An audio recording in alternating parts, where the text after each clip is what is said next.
നമസ്കാരം. നിത്യജ്യോതിഷത്തിലേക്ക് എല്ലാ മാന്യ പ്രേക്ഷകർക്കും സ്വാഗതം. ഇന്ന് 2025 ഫെബ്രുവരി മാസം 24-ാം തീയതി 1200-ാം ആണ്ട് കുംഭമാസം 12-ാം തീയതി തിങ്കളാഴ്ച. ഇന്നത്തെ നക്ഷത്രം പൂരാടം നക്ഷത്രമാണ്. ഉദയ നക്ഷത്രം വന്നിരിക്കുന്ന പൂരാടമാണ്. പൂരാട നക്ഷത്രം ശുഭനക്ഷത്രങ്ങളിൽ പെടുന്നതാണ് പൂരാടം. അന്ന് ശുഭദിവസമാണ് തിങ്കളാഴ്ച. ഈ ആഴ്ചയ്ക്ക് നമ്മൾ പ്രാധാന്യം കൊടുക്കുന്നതെന്ന് പറയുമ്പോൾ ഓരോ ഗ്രഹങ്ങൾക്ക് ഓരോ ദിവസം കൊടുത്തിരിക്കുകയാണ്. 7 ദിവസമുണ്ട്. ശരിക്ക് നവഗ്രഹങ്ങളുണ്ടെങ്കിൽ രാഹുകേതുക്കൾക്ക് ദിവസങ്ങളില്ല. മറ്റ് 7 ഗ്രഹങ്ങൾക്ക് മാത്രമേ പ്രാധാന്യമുള്ളൂ. ഈ ഗ്രഹങ്ങളെ വച്ചിട്ടാണ് ശരിക്ക് ആഴ്ച കണ്ടുപിടിച്ചത്. ഗ്രഹങ്ങളില്ലായിരുന്നെങ്കിൽ ആഴ്ച ഉണ്ടാവില്ലായിരുന്നു. അപ്പോൾ തിങ്കളാഴ്ച, അതായത് മൺഡേ, അപ്പോൾ മൂണിൻ്റെ ദിവസം. അപ്പോൾ ഇന്നത്തെ ദിവസം ചന്ദ്രന് പ്രാധാന്യമുള്ള ദിവസമാണ്.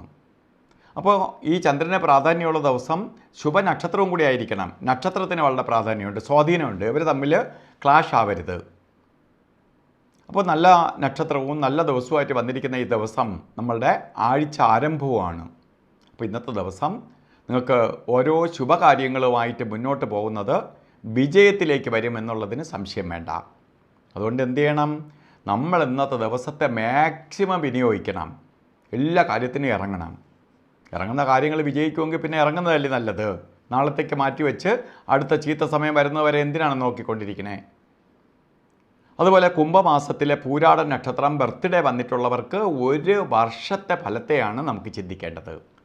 വാർഷിക ഫലത്തെ ചിന്തിക്കുമ്പോൾ, ഒരു വർഷത്തെ ഫലത്തെ ചിന്തിക്കുമ്പോൾ ശരിക്ക് നിങ്ങൾക്ക് കുറേ ഭാഗ്യദായകമായ അവസ്ഥകൾ ഈ വർഷത്തിൽ വന്നു ചേരും.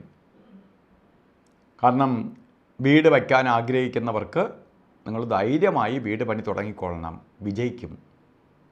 വസ്തു വാങ്ങാൻ ആഗ്രഹിക്കുന്നവർക്ക് നടക്കും. വീട് പുതുക്കി പണിയാൻ ആഗ്രഹിക്കുന്നവർക്ക് കൊള്ളാം.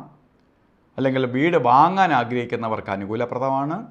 വാഹനം വാങ്ങാൻ ആഗ്രഹിക്കുന്നവർക്ക് നല്ല സമയമാണ്. വിദേശ യാത്ര ചെയ്യാൻ ആഗ്രഹിക്കുന്നവർക്ക് നല്ലതാണ്. അല്ല, മൈഗ്രേറ്റ് ചെയ്ത് മറ്റേതെങ്കിലും രാജ്യത്തേക്ക് പോകാൻ ആഗ്രഹിക്കുന്നവർക്ക് അനുകൂലപ്രദമാണ്. വിദേശത്ത് പഠിക്കാൻ പോകുന്ന കുട്ടികൾക്ക് സന്തോഷപ്രദമായ അവസ്ഥകളുണ്ടാവും. അതുപോലെ തന്നെ ഉപരിപഠനത്തിന് ശ്രമിക്കുന്നവർക്ക് നല്ല അവസ്ഥകൾ വന്നു ചേരും. അപ്പോൾ മൊത്തത്തിൽ പറഞ്ഞാൽ ബർത്ത്ഡേ വന്നിട്ടുള്ളവർക്ക് ഒരു പോസിറ്റീവ് വർഷമാണ് നിങ്ങൾക്ക് പ്രദാനം ചെയ്ത് തന്നിരിക്കുന്നു എന്നറിയുക. അപ്പോൾ നമ്മൾ ആ ഒരു വർഷത്തെ മാക്സിമം വിനിയോഗിക്കണം. മറ്റത് ഒരു ദിവസത്തെ ഫലം പറയുമ്പോൾ, ഇന്നത്തെ ഫലം പറയുമ്പോൾ ഇന്നൊരു ദിവസം നമുക്കില്ലെങ്കിൽ ഇപ്പോൾ 2 ദിവസം കഴിയുമ്പോൾ ഇപ്പോൾ നല്ല സമയം വരും. പക്ഷെ നിങ്ങൾക്ക് ഒരു വർഷത്തെ ഫലത്തെയാണ് ചിന്തിക്കുന്നത്. ഒരു വർഷം എന്ന് പറയുമ്പോൾ നമ്മൾ നിസ്സാരമായി കണ്ടാൽ നമ്മളെ ശരിക്ക് ജീവിതത്തിലെ ഒരു പ്രധാന ഭാഗം തീർന്നു പോവുകയാണ്. അപ്പോൾ അതുപോലെ തന്നെ ഇന്ന് ഓരോ നല്ല ദിവസമാണ്. ഓരോ കാര്യത്തിന് ഇറങ്ങുമ്പോഴും രാഹുകാലം, രാഹു എന്ന് പറഞ്ഞാൽ അതാണ് സർപ്പമാണ്. അപ്പോൾ രാഹു ഉണർന്നിരിക്കുന്ന സമയമുണ്ട്. രാഹു ഇങ്ങനെ പ്രപഞ്ചത്തിൽ ചില ഗ്രഹങ്ങൾക്ക് ആ സമയത്ത് ഉണർന്നിരിക്കും. ആ ഉണർന്നിരിക്കുന്ന സമയമാണ് രാഹുകാല സമയം എന്ന് പറയണേ. 1.5 മണിക്കൂറേ പകൽ ഉണർന്നിരിക്കുകയുള്ളൂ.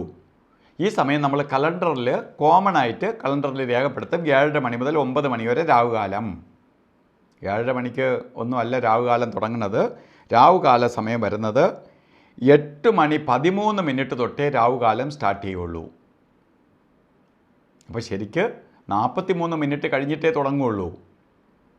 9 മണിക്ക് തീർന്നു എന്ന് വിചാരിച്ചിട്ട് ഇറങ്ങരുത്. 9:41 വരെ രാഹുകാല സമയമുണ്ട്. അപ്പോൾ രാഹുകാലത്തിന് മുമ്പോ രാഹുകാലത്തിന് ശേഷമോ ശുഭകാര്യത്തിന് വേണ്ടി ഇറങ്ങണം. അതുപോലെ ഒരു കാര്യത്തിനും എടുക്കാൻ പാടില്ലാത്തൊരു സമയമാണെന്ന്, നല്ല ദിവസമാണെന്ന് പറഞ്ഞെങ്കിൽ പോലും ഗുളികകാല സമയവും യമകണ്ഠകാല സമയവും. ഇപ്പോൾ ഗുളികകാല സമയം വരുന്നത് 2:06 തൊട്ട് 3:33 വരെയും, യമകണ്ഠകാല സമയം വരുന്നത് 11:09 തൊട്ട് 12:39 വരെയും.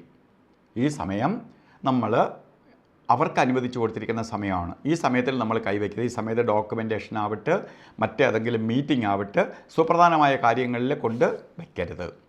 ബൈ ചാൻസ് അങ്ങനെ ഒരു മീറ്റിങ്ങിൽ നമ്മൾ അറ്റൻഡ് ചെയ്യേണ്ടി വന്നാലും വളരെ ശ്രദ്ധിച്ചായിരിക്കണം നമ്മളെ ഭാഗത്തുനിന്ന് ഓരോ വാക്കുകൾ തന്നെ വരേണ്ടത്. അതുപോലെ ഇന്ന് അഭിജിത്ത് മുഹൂർത്തം പറഞ്ഞത് 12 മണി 14 മിനിറ്റ് തൊട്ട് 1 മണി 2 മിനിറ്റ് വരെയാണ് അഭിജിത്ത് മുഹൂർത്തത്തിൻ്റെ സമയം. എന്ത് ദോഷമുണ്ടെങ്കിലും മാറ്റാൻ ശക്തിയുള്ള സമയമാണ് അഭിജിത്ത് മുഹൂർത്തം. അതുപോലെ ഇന്ന് നമ്മൾ ഓരോ കാര്യത്തിന് ഇറങ്ങുമ്പോഴും വസ്ത്രധാരണത്തിന് പ്രാധാന്യം കൊടുക്കണം. നമ്മളിലേക്ക് പോസിറ്റീവ് എനർജി കയറ്റും. കാരണം പ്രപഞ്ചത്തിൽ ആ ഗ്രഹത്തിന് അനുവദിച്ച് കൊടുത്തിരിക്കുന്ന ദിവസമാണ് ആ ദിവസം.